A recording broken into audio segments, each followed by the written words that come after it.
자, 여러분들 반갑습니다. 오늘은 지난 시간에 이어서 각종 에너지 자원에 대해서 알아보도록 하겠습니다.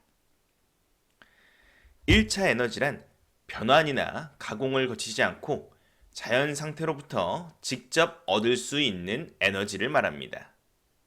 즉, 석유는 1차 에너지, 석유를 가공해 우리가 사용하는 휘발유, 디젤 등은 2차 에너지라고 할 수 있죠.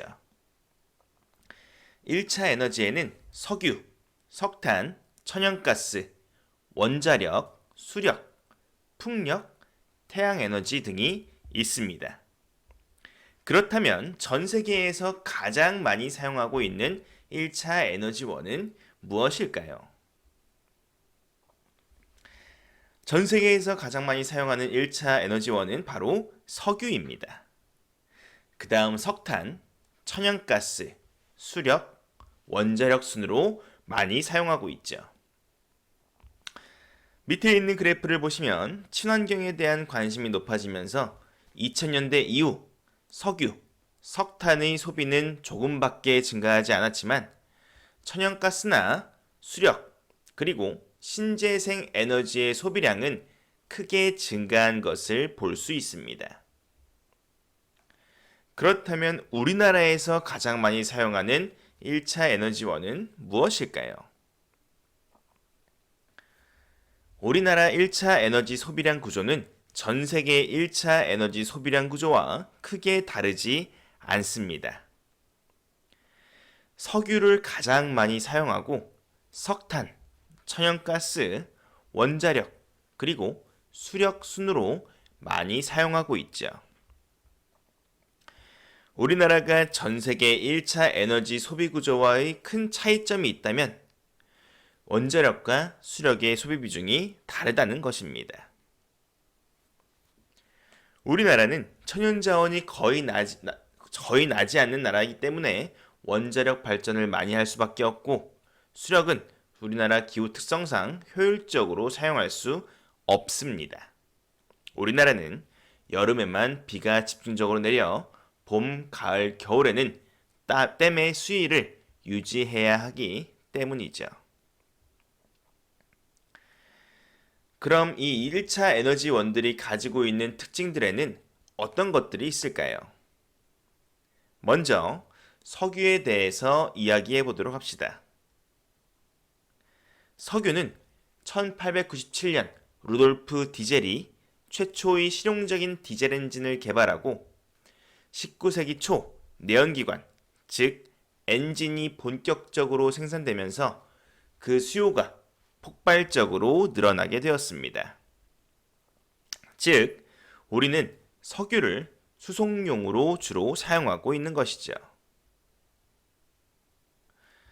석유는 신생대 제3기 배사구조에 주로 매장되어 있는데 배사구조란 배처럼 위로 불룩 튀어나와 있는 부분을 이야기합니다.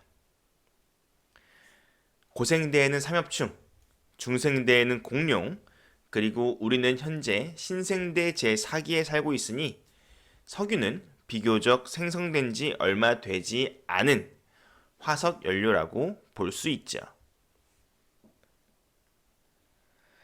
그런데 이 석유는 편재성이 매우 높습니다. 전 세계 매장량의 약 47%가 서남아시아 지역에 몰려 있죠. 참고로 서남아시아는 서방에서는 중동, 영어로는 미들이스트로 불리우는 사우디아라비아, 아랍에미리트 등이 있는 지역을 뜻합니다. 그런데 이 중동은 종교적인 문제로 분쟁이 굉장히 많이 일어나고 있죠. 따라서 분쟁의 위협이 증가할 때마다 원유 수출의 길목인 페르시아만이 막혀 국제 원유 가격이 폭등하는 등 여러 문제점들이 발생하고 있습니다. 이를 대비해 우리나라는 석유 수입국을 다변화하고 있죠. 주요 수출국으로는 사우디아라비아, 러시아, 이라크 등이 있으며 중국, 미국, 인도는 석유 주요 수입국 중에 하나입니다. 참고로 여러분들 교과서에 있는 자료는 2015년 자료이기 때문에 현재 미국은 셰일 석유 개발로 석유 수입 비중이 많이 줄어든 상태이긴 합니다. 여러분들은 우리나라는 석유 한 방울 나지 않는 국가라는 말을 한 번쯤은 들어보셨을 텐데요. 사실 우리나라는 현재 석유를 생산하고 있는 국가에 속합니다. 울산 앞바다에 동해1 그리고 동해2 가스전이 있는데 천연가스 생산과 더불어 카본의 개수가 적은 초경질 석유를 현재 생산하고 있죠. 물론 그 양은 매우 적습니다. 그래서 우리나라는 석유 한 방울 생산하는 국가라고 생각하시면 되는 것이죠. 석탄은 18세기 증기기관의 발명 이후 수요량이 폭발적으로 증가했습니다. 석탄은 산업용뿐만 아니라 가정용으로도 많이 사용했었는데 우리나라에서는 1980년대까지 석탄으로 연탄을 만들어 가정용 연료로 사용했었죠. 하지만 1990년대 이후 천연가스가 일반 가정에 공급이 되면서 가정용으로서 석탄의 수요는 엄청나게 줄어들게 되었습니다. 대신 산업용으로서 석탄의 지위는 유지되고 있죠. 우리는 석탄을 제철공업 그리고 화력발전에서 귀중하게 사용하고 있습니다. 석탄은 고생대 석탄기에 땅에 묻힌 유기물들이 변형되어 만들어진 산물입니다. 이 석탄들은 고기조산대에 주로 분포하고 있습니다. 참고로 고기조산대는 신기조산대와 대비되는 것으로서 고기는 옛날, 신기는 현재를 의미합니다. 최근을 의미합니다. 그리고 조산대는 산이 만들어지는 것을 의미하죠. 따라서 고기조산대는 옛날에 만들어진 산이 있는 지역을 의미하고 신기조산대는 현재 산이 만들어지고 있는 지역이라고 생각하시면 됩니다. 지금 그림에서 보이는 것은 Ring of Fire, 즉 불의 고리. 활발한 화산활동과 지각운동으로 산들이 만들어지고 있는 지역이죠. 고기조산대는 여기에서 좀 떨어져 있습니다. 대표적인 고기조산대의 산맥으로는 호주의 Great Dividing 산맥, 즉 호주의 중부 사막과 동부의 해안가를 엄청나게 나누는 산맥이 있고 우리는 이 지역에서 생산되는 석탄을 엄청나게 많이 수입하고 있습니다. 에팔레치아 산맥은 미국 동부에 있는 산맥으로서 과거 미국 5대호 연안지역의 도시들이 에팔레치아 산맥의 석탄과 5대호의 수자원을 활용하여 엄청나게 산업이 발달되었었죠. 석탄은 석유나 천연가스보다는 편재성이 덜합니다. 주요 수출국으로는 인도네시아, 오스트레일리아, 러시아 등이 있고 주요 수입국으로는 중국, 인도, 일본이 있습니다. 우리나라도 많이 수입하고 있죠. 참고로 중국은 석탄 생산량이 1위인데 수요가 너무 커 해외로부터 석탄을 엄청나게 많이 수입하기도 합니다. 그리고 이거와 관련해서는 최근 중국과 오스트레일리아의 분쟁, 즉 중국과 오스트레일리아가 서로 분쟁 중인 상황에 있는데 호주가 중국의 석탄 수출을 이제 금지하고 있죠. 따라서 중국은 현재 석탄이 매우 부족해서 전기가 부족한 상황이 되었고 이런 석탄이 부족한 상황 때문에 현재 우리나라의 요소수 부족 문제도 일어나게 되었습니다. 자, 아무튼 이 석탄은 연소 시 많은 오염물질이 배출되는데 우리는 중국이 내뿜은 그 매연을 봄, 가을, 겨울에 마시고 있죠. 그렇다면 우리나라 석탄 산업은 어떨까요? 우리나라는 사실 적지 않은 양의 석탄 매장량을 가지고 있습니다. 그런데 말입니다. 우리나라에 매장된 석탄은 산업용으로는 사용하기는 힘들고 가정용으로만 주로 사용을 하고 있습니다. 아니, 애초에 석탄은 산업용으로 사용되는 비중이 높고 가정용으로는 사용되는 비중이 작은데 왜 우리나라에서 생산되는 석탄은 거의 가정용으로만 사용되는 것일까요? 왜 산업용으로는 사용하지 못하는 것일까요? 그 이유는 바로 매장되어 있는 석탄의 종류가 다르기 때문입니다. 석탄은 무연탄, 무연탄은 연기가 거의 나지 않는 석탄을 말합니다. 그리고 역청탄 혹은 유연탄이라고 하죠. 연기가 나는 석탄이라는 뜻입니다. 그리고 마지막으로 갈탄이 있습니다. 갈탄은 비교적 최근에 형성된 석탄이고 무연탄으로 갈수록 형성된 지 일반적으로 오래된 석탄이죠. 갈탄에서 무연탄으로 갈수록 불순물의 함량은 낮아지고 탄소의 비중은 높아집니다. 이는 나무와 수추로 비교할 수가 있는데 나무는 불이 잘 붙고 화력이 센 반면 연기는 많이 나오죠. 하지만 숯은 불은 엄청 안 붙지만 한번 타기 시작하면 연기는 나지 않고 오랫동안 서서히 탑니다. 우리가 고기를 구울 때는 잔잔하게 타는 숯이 좋지만 산업용은 이야기가 다릅니다. 화력이 강한 것이 좋죠. 따라서 산업용으로는 우리는 무연탄을 사용하지 않고 역청탄을 가공한 코크스를 사용합니다. 그런데 말입니다. 우리나라에는 역청탄이 없습니다.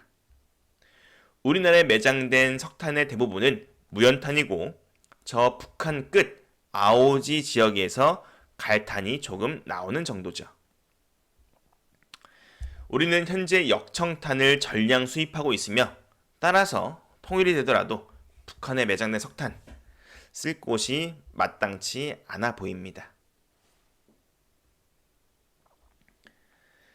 천연가스는 1980년대 후반 냉동 액화 기술이 발달하면서 전 세계적으로 수요량이 폭발적으로 증가했습니다. 우리는 천연가스를 보통 LNG라고 표기하는데 이 LNG는 Liquefied Natural Gas를 뜻합니다. 그렇다면 그 LPG는 뭘까요? LPG는 Liquefied Petroleum Gas를 뜻합니다.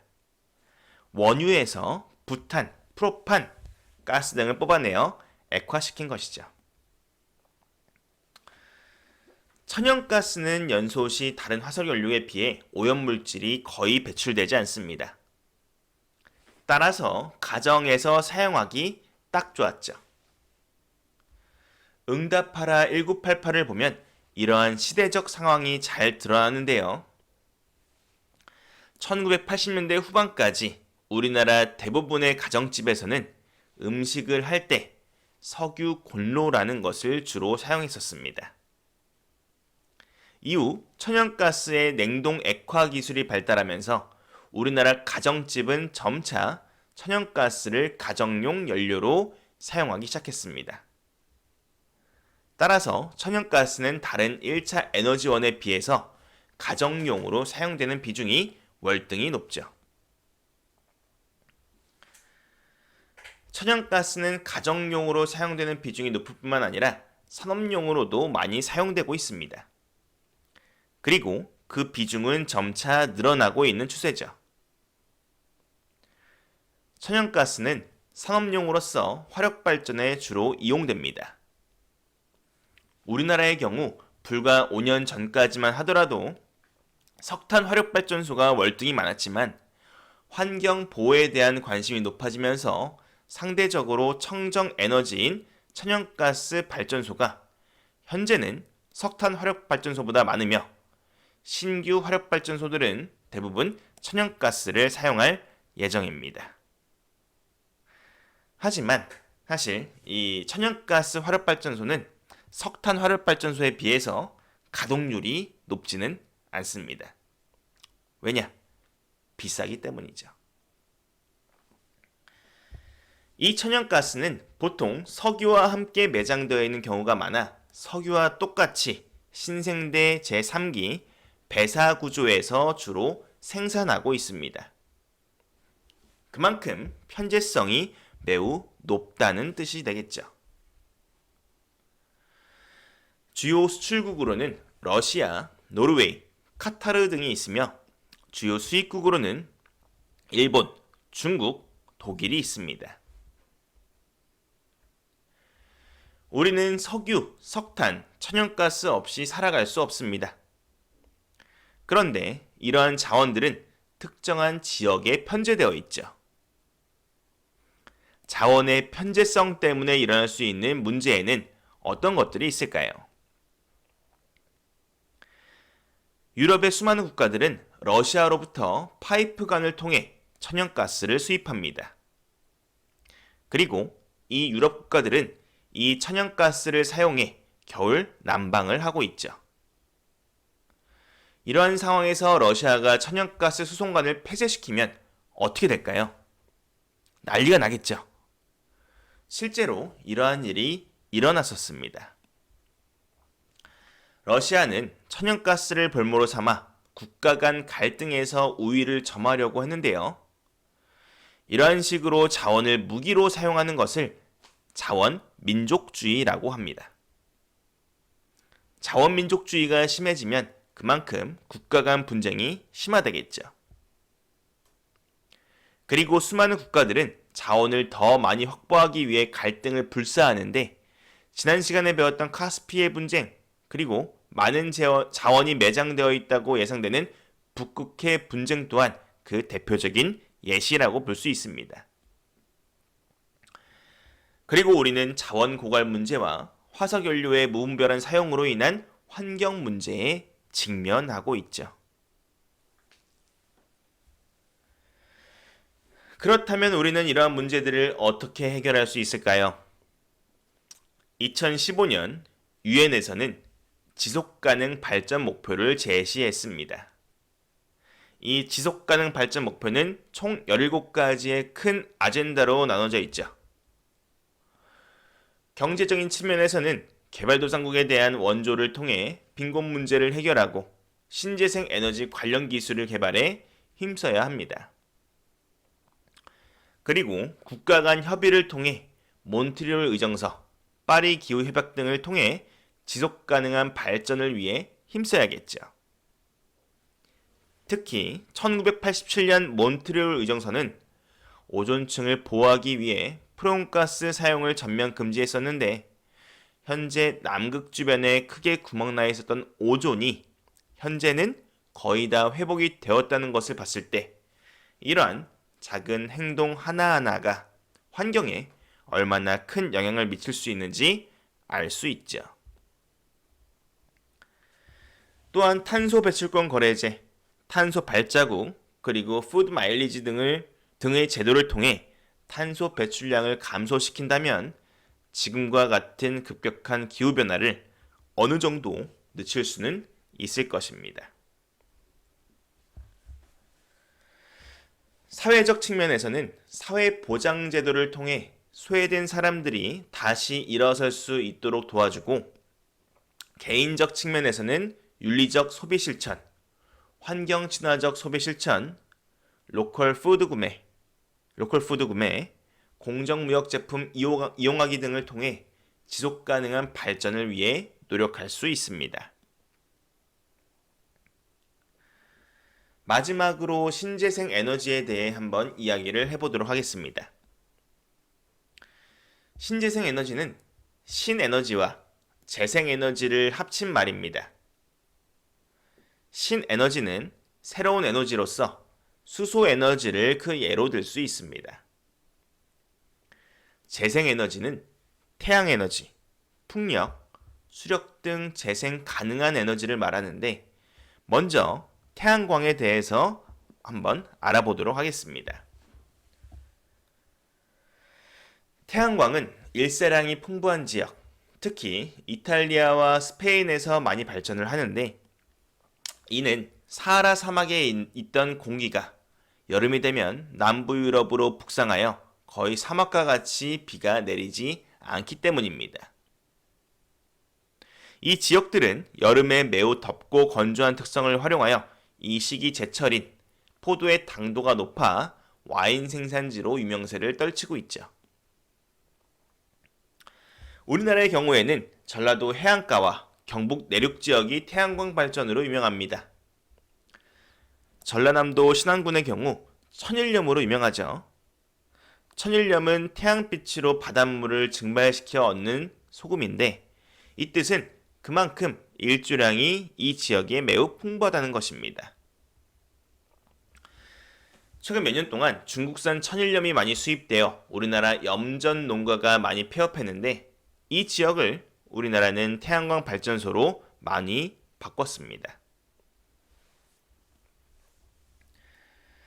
풍력 발전은 바람이 강하고 일정한 해안가나 산지 지역에서 주로 발전합니다.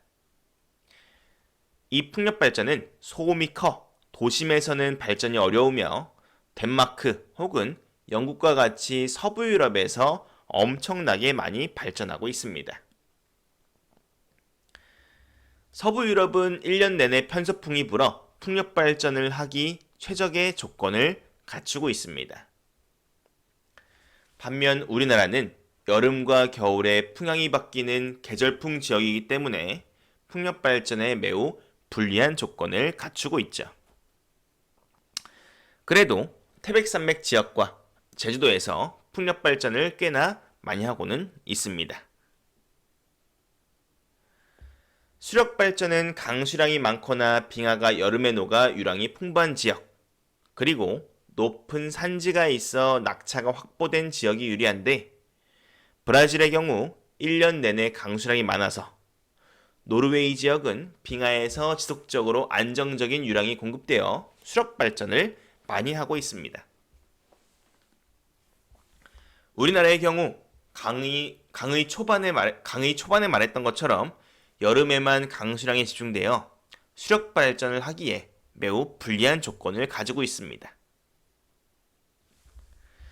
그리고 수력 발전은 소비지와 매우 멀리 떨어져 있는 경우가 많아 송전 비용, 즉 전기를 보내는 비용이 매우 비싸다는 단점을 가지고 있죠.